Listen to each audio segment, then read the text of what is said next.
Hi, I'm Corey. Welcome to Creating with Scraps. Today's JJ 10-minute makes is probably the fastest and easiest I've done yet, and my goal is to see if I can actually make the entire video in 10 minutes. This is a great stash buster project, so if you've got a whole bunch of a certain kind of paper or size paper, it's super for beginners, and it's really versatile. Easy, and uses both scraps and stash, so it's a fun one. I'm calling this one square is 2 pockets and a flip. And this is essentially what we're going to be making. This is a flip up or a flip out with a pocket and a pocket. You use 1 square of paper. This one is a 6 by, this finished project is a 6 by 6 piece. So it's about a 3 by 3, a little bit taller, 3.5 with a pocket in the back. This sample is with a 8 by 8 piece, and I think this paper is Stamperia maybe, and it's tucked in full, and most of them I didn't do that to. And this one is also 8 by 8, which is probably my favorite size for this particular project, but you can also use a 10 by 10. You could use 12 by 12 if you wanted to make it, whoops, this one's 10 by 10, a little bit bigger. And essentially, you know what? I'll show you these samples really quickly so you can see it doesn't matter on this paper. One of the nice things about this project, this one happens to be 2-sided, but it doesn't have to be. This one is single-sided. It can be cardstock, like this is cardstock, but it doesn't have to be. This is more of a copyweight paper. I think that's Tracy's. It's kind of between a cardstock and a copyweight paper. One of the things I really love about this particular project is you can orient it on your page just like this. And then you've got, here, I'll use this. You've got a pocket at top. You've got a pocket right here. And then you've got this flip up pocket. And on the sample here, you can see this one is just plain writing paper. This one, I did a little writing booklet so that you have multiple pages of paper, right? And this one, I think I did it like a little pull down journaling spot. So you can make it work as you choose with that. You can also orient it to the right, and your side pocket opens to the right. And then you've got, instead of a pocket, you've got more of a tuck. And then you can open it and it's a flip up book, just like this. You can flip it around and orient it the opposite way. I didn't take a divot out of these, so you can take a divot. Let's do it right now. Let me grab a circle punch. Doesn't even matter what size. To show you that you can make this, let's see, is that about centered? Close enough. Okay, well, close enough. So you can take a divot to show that it's a pocket. And I just hadn't because I wasn't sure how I was going to use this in a journal. So you've got a full pocket, top, right or left, and then you've got a flip out here. And then if I were to glue this in my book, I've got a third option now. I just glue on 3 sides or 2 sides. I could make this a belly band if I just glued each side, and then a tag would go all the way through, or I could make it a pocket and glue 3 sides, and then I've got a space at the top. I've got a space at the top, a space at the side, pocket or a tuck right here, and then a flip out journaling space. So same exact fold. You don't have to decide when you make it which way you want it to go, unless you're doing something directional. Like this Atelier des Arts paper, I intentionally did it in a direction. So this one would have to be top oriented. But a lot of them, you don't have to. You don't have to make that decision here. This is a great example. This is one of Tracy's papers. And look, see, it's already 4 minutes and I'm talked, but it's so quick, I'll show you, we will actually still be done in 10 minutes. So this particular paper of Tracy's, I can orient it this way with my pocket on the side and my flip to the right. I can orient it this way, or I can orient it this way. So when you've got non-directional paper, it just gives you even more options. All right, your first choice, I guess, is grab a piece of paper. Now, I've got a 6 by 6 piece here, and I have some Tracy Fox papers. These aren't her digitals. These are the ones she did. Tim Holtz paper. I've got whichever, maybe that's Stamperia also. I'm not sure. Anyway, grab a piece of paper. whatever you're wanting to use. And I'm going to use 8x8 simply because I like this size. All right. Step 1 is fold it in half, and you can choose whichever way you want to fold it in half. Like, do I want this to be my main focus? Sure. But at this point, it doesn't matter how I choose to fold it. I just want to fold it in half. So I'm going to fold it in half and match bottom to top, and I'm going to crease it. Then if I want a specific piece, I'm going to open it back up. And if I want a specific piece, like if I wanted this 8 to show or this fly to show, then I would think about, oh, okay, how am I going to orient it for my next fold? So let's say I want, when I fold this up, the fly isn't going to show. So maybe that's not the best choice for me. All right. Folded in half, opened up. Now I'm going to fold it not quite in half. And I do that so that I can make this gusset. So I can make it open all the way across, right? So instead of folding it and open it up and folding it in half again, I am going to fold it at mostly. So I'm going to leave myself a 1/2 inch-ish here on one side. Now it doesn't matter. I mean, you can use your images to decide which side you want, but I'm going to leave about 1/2 inch. Could it be 3/4? Sure. Can it be a little less? Sure. I'm just going to leave a little bit. All right. So I folded it in half, opened it up, folded it in half again, but not quite half. I left myself a little bit. Now I am going to take my ruler and draw a line, because this is a pattern paper, and I'm going to draw a line all the way down where my left edge meets my right edge. And it doesn't have to be perfect, but you want it to be kind of close, just because it's really hard to see. So I've drawn, and you can't even see it really well here because of the colors. I drew myself a line so that I have a cut line. Now I'm going to, well, let's see, can I even see that?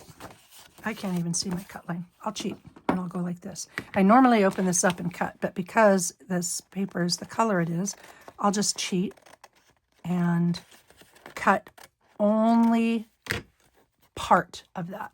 I want to leave half of that line, half of that little section on, and then I'll give it a slight angle and then a slight angle. So essentially, I've cut off, I don't know, about 1/4 inch, 1/2 inch, whatever that is, and I've created this. All right.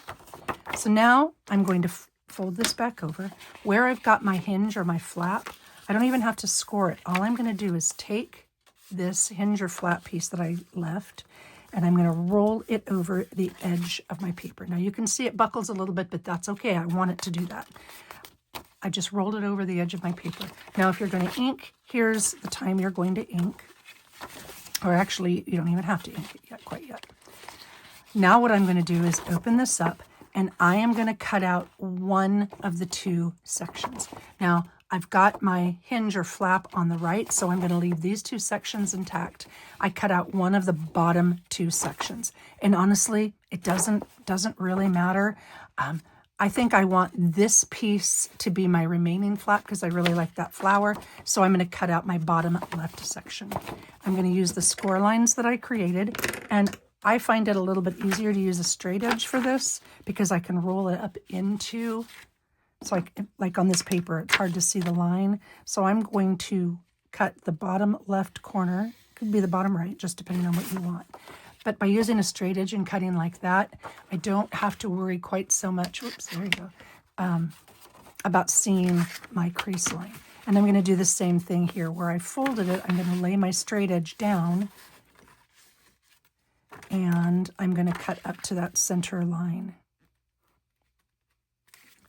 Making sure I've got it where I want it. I want to cut that flap out. Okay. And so this is what my paper looks like now. I've got my flap, my hinge on the right, though it could be the left, and I've cut out this section right, the bottom corner. All right, now I've got 3 pieces. My next step is I'm going to fold this in. Oh, if I'm going to ink, now is where I want to ink. So I'm going to ink just really lightly. This paper doesn't need it much, but I just don't like the raw edge. So I'm going to ink the top edge now. I can ink the rest of it later. ink the raw edge now. And I'm going to put glue on that little hinge flap that I folded over. I'm going to put glue on that. And I'm going to put glue along just the bottom at the crease. Where did I just drop my pen? Oh, well, bottom at the crease where this is going to fold up. I'm putting glue there. Then I'm going to lay this down. And these magnets are so strong. This is Glassboard Studios, just FYI. And I'm going to put it there so that it holds for a second.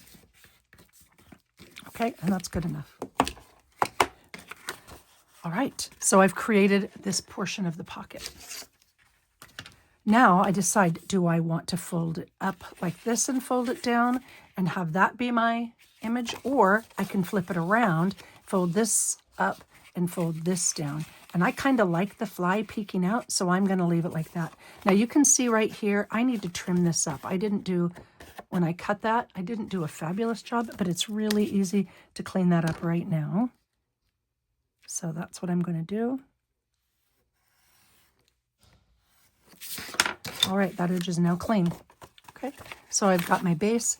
I'm going to flip this single section, the single bottom section up, and then I'm going to fold it back down on itself. So I'm folding it all the way up and then folding it back down, matching edge to edge. Just like that. Now, I wanted that fly to pop out. If I could even have it oriented like this so the little fly's head is popping out and then the flowers are right side up. So I don't have to choose at this point. I can orient it either way. I could do it in this, but then my flowers would be upside down. So in my book, when I'm all said and done, I can orient it with the pocket opening to the right, pocket and back, and then flipping this way. And that might matter when I put my journaling strip in. Okay, I'm going to put a little bit of glue right here. Not glue. This is not glue, Corey. This is ink. Put a little bit of ink right there. And now my flip is left unattached. I'm going to unfold this and put glue on the right and left edge. And I can clamp it or magnet it or whatever. And that's it. I am done. Okay, I'm 12 minutes. But with all the talking I did and all the sharing I did, I'm going to call it good. So this truly is a mass make. I made all of these in less than an hour. So you can make it a mass make. You don't have to make it a mass make, but it's a great way to use up your stash.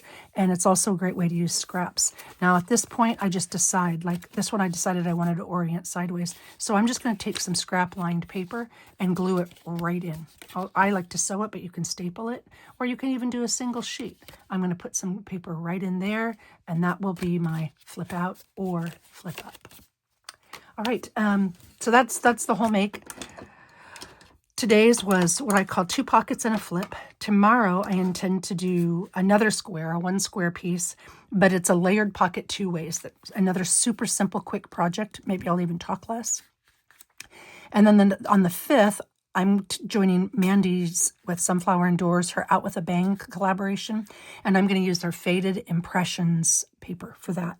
And then on the 6th, finally, I'm going to come back and do the bookmark that I had promised, my no-fail formula for bookmarks, and I call it 3 stripes and you're out. And I'm also going to answer some questions that I've had. I'm going to show you the finished linen bits and pieces, and then just do some general catch-up. So I've got it planned out through the 7th. I've got a little more, but just at least that. So that's my intent. Somebody asked about my grandkids. So we had recently had a family photo shoot for my mom's 85th birthday.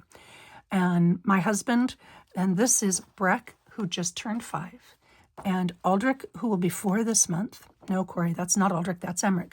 Breck, who just turned 5, Emmerich, who is turning 4, Aldrich, who will be 2, and Azalea, who will be 6 months. So that's my husband and I and our 4 grandkids. Last I wanted to share, if you're in the Washington area, Oregon, Washington, Idaho, whatever, Country Chicks Market is, I've gone to a couple of them, and I'm really pleased with them. And they've got some upcoming dates. September 26th and 27th is in Centralia, and I've been to that show. It's a very good show. November 7th and 8th is in Enumclaw. I've not been to that show, but it's the same people. And then December 5th and 6th, it's kind of a little Christmas theme, but also a fabulous show, and that's also in Centralia. So if you're in this area and you want to go to a great junk journaling type show, this is a fabulous one. So plug for Country Chicks. All right, that's all I've got for now. Thank you for watching. Thank you for taking part. Take care and happy creating.